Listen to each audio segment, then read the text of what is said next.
Hi, everybody. I'm Brittany Lewis, a breaking news reporter here at Forbes. Joining me now is Congressman Andy Ogles. Congressman, thank you so much for joining me. Absolutely, and thank you for having me on. Congressman, I know that you are a proponent of tough border security and immigration reform, so I do know that that's a focus of the conversation. This also hits home. I want to start there because after ICE arrested close to 200 people in Nashville earlier this month, you called on the House Judiciary and Homeland Security committees to investigate Nashville Mayor Freddie O'Connell, who was critical of the operation. So to start off the conversation, can you talk to us about that decision? Yeah, so I think to understand what's going on, you have to back up a step. And so ICE was operating in Nashville. They continue to do so. But that being said, apprehended a lot of individuals. And in that list of folks, you had murderers and rapists and drug traffickers and human smugglers. I mean, because, Nashville's become the jewel of the South. It is an economic engine of the South. And because of that, you have all the bad elements that come with that, the drugs, the gangs. And so it's become a destination for MS-13 and Trinidad and all the other affiliate gangs operating out of Mexico, Central and South America. And so you had ICE doing a fantastic job. Then the mayor of Nashville comes out, paints ICE and law enforcement as the bad guys. And then we find out yesterday that they literally were detailing on the city of Nashville's webpage ICE activity and the names of the officers. Obviously, I reported that to Judiciary. I went to the media. Nashville has since taken down the names of the officers. But this is how woke and radical the mayor of Nashville is that he's putting law enforcement in harm's way. He's siding with murderers and rapists instead of the people in Nashville. And it's really a crying shame that it's a member of Congress that is putting his foot down and saying, you know what, I'm committed to making Nashville safe. I'm committed to getting rid of these violent gangs out of Central South America and Mexico. Meanwhile, while Rome is burning, the emperor is fiddling, and that's the mayor of Nashville. And so I'm not going to put up with this nonsense. And so I called for an investigation of the Homeland Security and Judiciary committees. We're going to be investigating the mayor of Nashville, the city of Nashville, and making sure no federal funds went to aiding and abetting illegal immigrants and their evading of law enforcement. I want to talk about Executive Order 30 as well as the mayor releasing those names. But first, I want to talk about that charge. You're accusing the Nashville mayor of aiding and abetting illegal immigration. What evidence do you have there aside from him after the fact being critical of the operation? Well, so part of it is I'm not going to make an allegation. What I am going to say is based off his comments and his actions. So he's instructed law enforcement to report back to the city any interactions with federal law enforcement. He's then releasing that information to the public. So now the public can set up these groups are helping illegals evade ICE almost in real time. And then furthermore, he encouraged, there's a community oversight board over Nashville Metro Police Department. He encouraged citizens to file complaints against officers who are literally just doing their jobs. And so it's important that we hold this mayor accountable, that we put him on notice and anyone that's colluding with him. But also this is a message to the other mayors across the country in these blue cities that you can't let these illegal enterprises set up in your cities and your streets, making, quite frankly, Nashville less safe, making Memphis less safe, or Chicago, or go down the list. And so as Congress, we're going to get down to the bottom of this. I'm committed to border security and, quite frankly, securing our cities and getting in. I hate to say it this way, but it's time for mass deportations. And I think Nashville should be a shining example of getting these illegals out of our country. Based on local reporting, and correct me if I'm wrong, it sounds like this ICE operation that happened earlier this month has been a big divide in the Nashville community. I know the mayor, as well as one of the Metro Council members, who was a police officer for 30 years, said that the issue here is that they believe there's a lack of due process and that the people who were arrested didn't see due process. What do you make of that claim? Do you think there's a lack of due process? Well, so you've got to understand that if someone is here illegally, depending on the circumstances, and there's a set of criteria, someone can be identified for expedited removal. And so they don't get due process. So part of it is defining due process. So they don't get due process the same way you and I might get due process because we're a U.S. citizen. And so there's obviously a process in place, but that doesn't necessarily mean that they get a judge and a jury trial. So is there due process? Of course, but it's streamlined because they're an illegal who entered this country illegally. They're in violation of our laws. They're not a citizen, so they can immediately be removed and sent back to their home country because they have no rights or really status here in this country. And so, this idea that due process isn't occurring is nonsense, especially, again, when you look at the group of individuals that ICE was targeting, murderers and rapists and people who had previous deportation orders that they ignored. I mean, this isn't a bunch of Girl Scouts and Boy Scouts that were rounded up and put in the back of a truck. These were, criminals who are members of violent gangs who are terrorizing our streets and streets across the country. Look, if you want to stand with them, so be it, but you're on the wrong side of this conversation. And I know what you're going to say, that if you entered the country illegally here, you committed a crime. That is the crime. But does the Constitution not say that anyone that is on U.S. territory, that is on American soil, regardless of citizenship status, deserves due process? Well, yeah, the courts have upheld expedited removal, and that is, in fact, due process.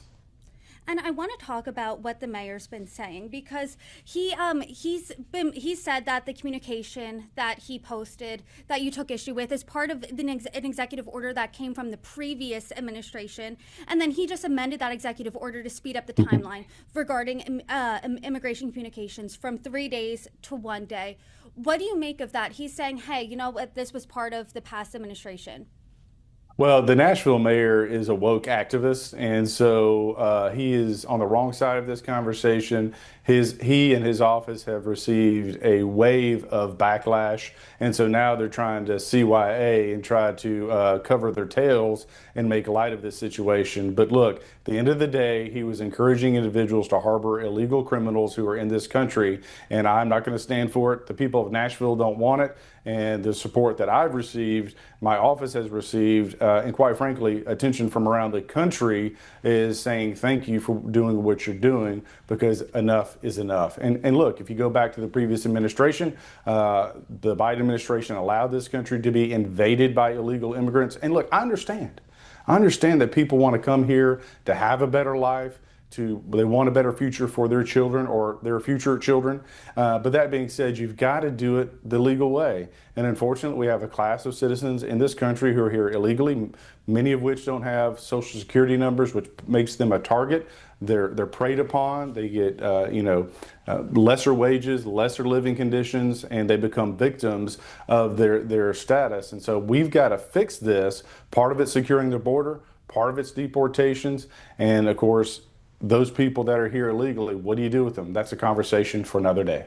But let me be clear, no amnesty. I know that you want the House Judiciary and Homeland Security committees to investigate this mayor. Have they been receptive to that call? What are those conversations looking like? Yeah, we'll actually be releasing the letter today, if it hasn't already gone out, initiating an investigation of the mayor in the city of Nashville. As soon as I have that letter in my hand, we'll send it over to you. And then what does that timeline look like? I mean, realistically for you, what would you want to see? Well, so the way this is initiated is my request. I worked with the chairman of Homeland and Judiciary, which is Chairman Green and Chairman Jordan. And the initial stage is fact-finding. We'll take a look at the evidence from there, and then we'll see if we need to have hearings and so forth and so on. But at the end of the day, we'll go into this eyes wide open. We'll follow the facts, and quite frankly, it may become that this is larger than just Nashville, where we're bringing in mayors from other cities who are behaving in this similar fashion to uncover how cities, blue cities, woke cities are undermining the Trump administration and whether or not crimes are being committed. But we're not going to draw any pre-conclusions. What we're going to do is follow the facts. And that being said, as far as timeline goes, to be determined, but the letter is forthcoming. I am not going to drop this. And by the way, Senator Marsha Blackburn in the Senate is doing something similar and calling for an investigation of mayors, blue city mayors. I want to get your reaction to something that border czar Tom Homan said recently on Fox News. This is what he said, quote, "I've said from day one, you can not cooperate with ICE if that's what you want to do, but you can't get in our way and you can't impede our efforts. Or you cross that line, we will seek prosecution." So can you talk to us about what you want to see exactly come out of this? Do you think that that the Nashville mayor is going to be prosecuted? Do you think that there's charges there? What does that really look like? We'll see. Again, I'm not going to draw any judgments. What I can say that is, late last night, I was in communication with both the Homeland Security Department and also the White House. And, at first glance, it looks like there may be some criminal charges that are warranted. But we'll follow the facts. We'll follow the details. And if nothing else, it forces a tough conversation that the city of Nashville and other cities have to have. If you're here illegally, you're going to be deported. And that's just the fact of the matter. And have you had what I'm sure you would deem a tough conversation with Nashville's mayor yet, from when the ICE operation happened until now? Have you talked to him one-on-one yet? No, I have not. And quite frankly, he and I are on opposite sides of probably every conversation. He has my number if he wants to call me. But at this point, my job is defend my district, Tennessee, and obviously the people of Nashville. And I'm not going to waste my time on a woke mayor who's siding with murderers and rapists. That's the choice he's made for himself. I'm going to choose Nashville and my constituents when it comes to this conversation, hands down. And I want to read part of a statement from this mayor and just get your reaction. He said that he's doing this because he wants transparency. And this is part of a statement from him. By ICE's own admission, a large percentage of people caught up in the sweep had no criminal record. Who and where are they? ICE should release the names and charges for everyone they detain in Nashville, not just a select few. What would you say to that if that's what he said to you directly? He can fall back on this idea of transparency, but the reality is the individuals that were targeted, being deported, were here illegally. Period. They're criminals. You don't have to like that fact, but it is a fact. If you're working without a social security number, it's a crime. If you have a social security number that was fraudulently obtained, it's a crime. If you're driving without a driver's license, it's a crime. These folks are criminals. Period. Again, you don't have to like that fact, but those are facts. And so Freddie O'Connell, the mayor of Nashville, is wrong. His constituents are letting him know he's wrong. My constituents are standing with me. And look, I'm on Homeland Security. We recently just received a classified briefing on the cartel networks out of Mexico and Central and South America, their operations all over the country. And what I can tell you is it's frightening. And when you're siding with illegals and potential gang members and who are facilitating drug routes, trafficking routes, etc., you've made the wrong choice. I mean, we're going to wake up. And again, Nashville is a hub of commerce for the South. It's the jewel of the South.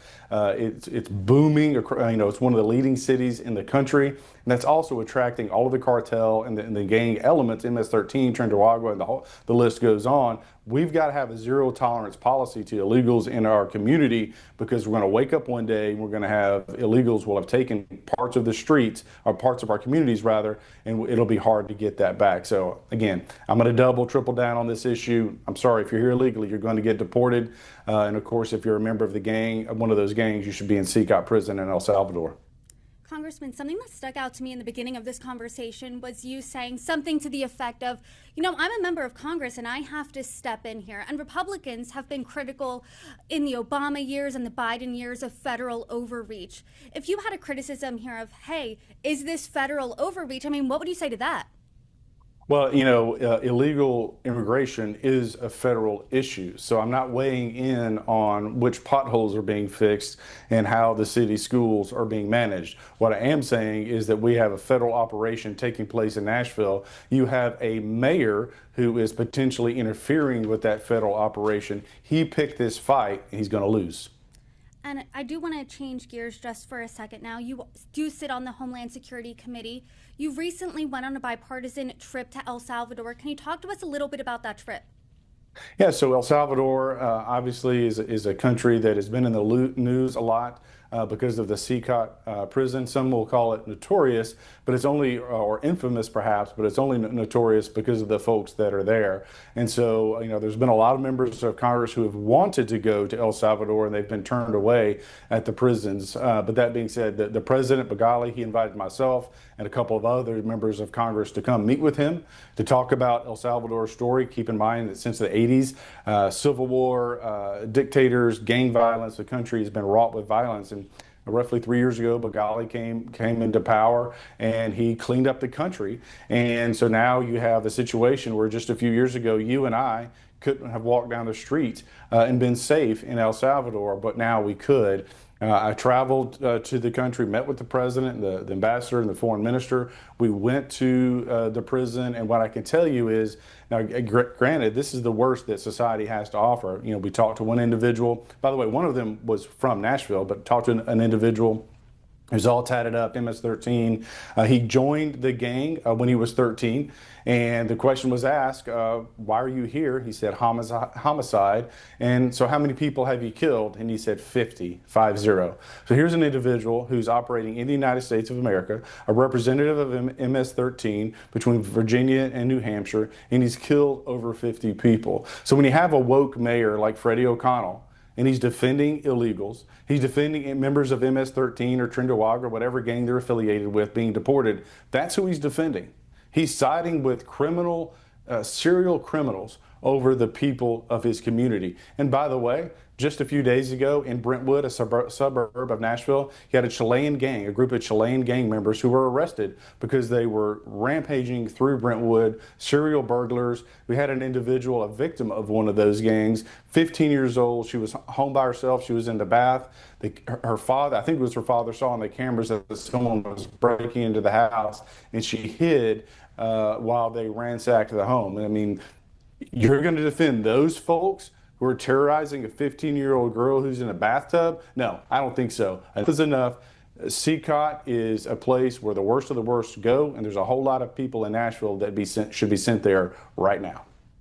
And I'm sure you know this. There are human rights concerns regarding CCOT. Did you witness that firsthand during your visit? Yeah, I mean, again, folks who haven't seen it can only draw conclusions. I literally went there. I saw the facility. Look, they're in prison, and these folks are guilty of multiple murders and horrendous crimes. They're fed, they're housed, they have medical, they have lawyers. I mean, I had an extended tour of both the area where the Venezuelans were being kept and the El Salvadorians and the different conditions they're in.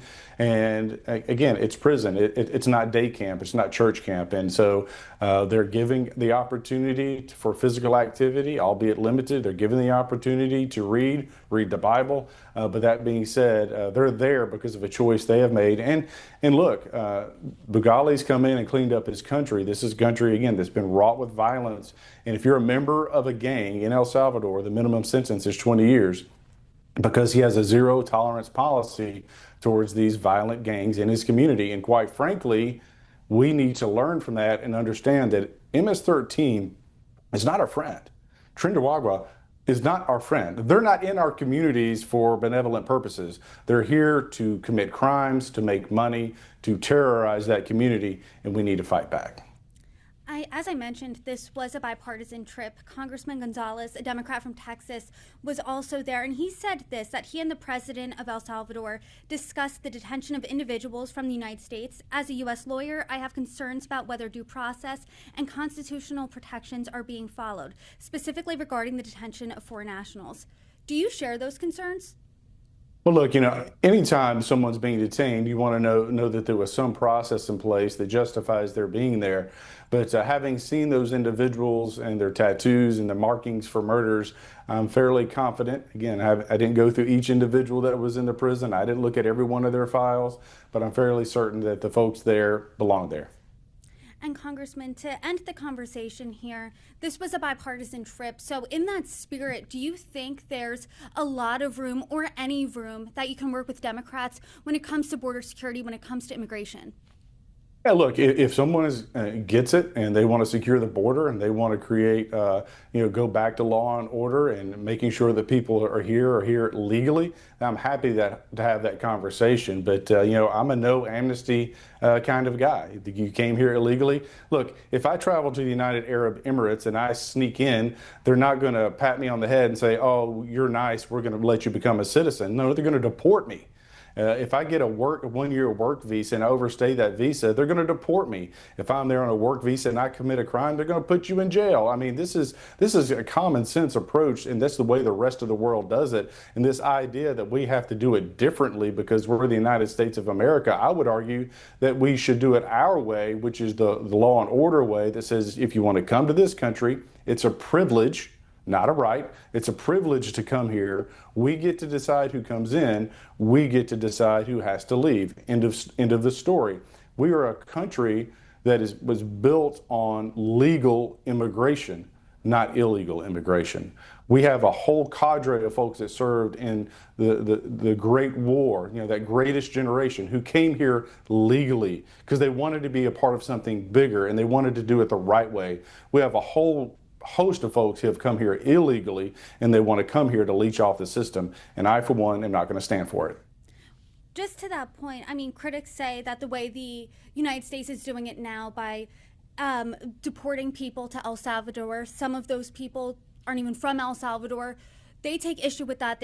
There's a legal issue there. I mean, do you take issue with that these people aren't from El Salvador and they're being sent to prison there for an undetermined amount of time?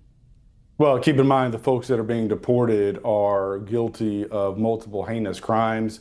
And are all of them though? Do we know that all of them are guilty of committing heinous crimes? I mean, some of them, there's no evidence that they are. The crime could be just that they came to this country illegally.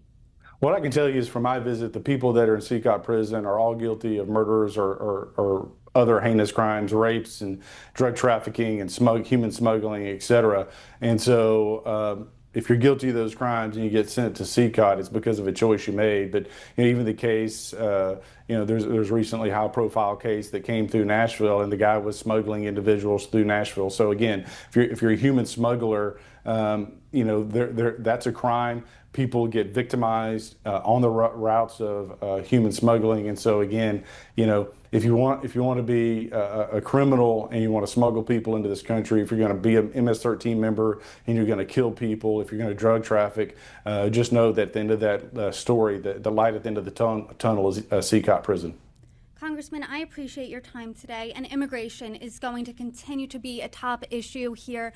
And I hope that you and I can have many conversations on it and developments going forward. Congressman Andy Ogles, thank you so much for joining me. You're welcome back anytime. Absolutely. Thank you so much.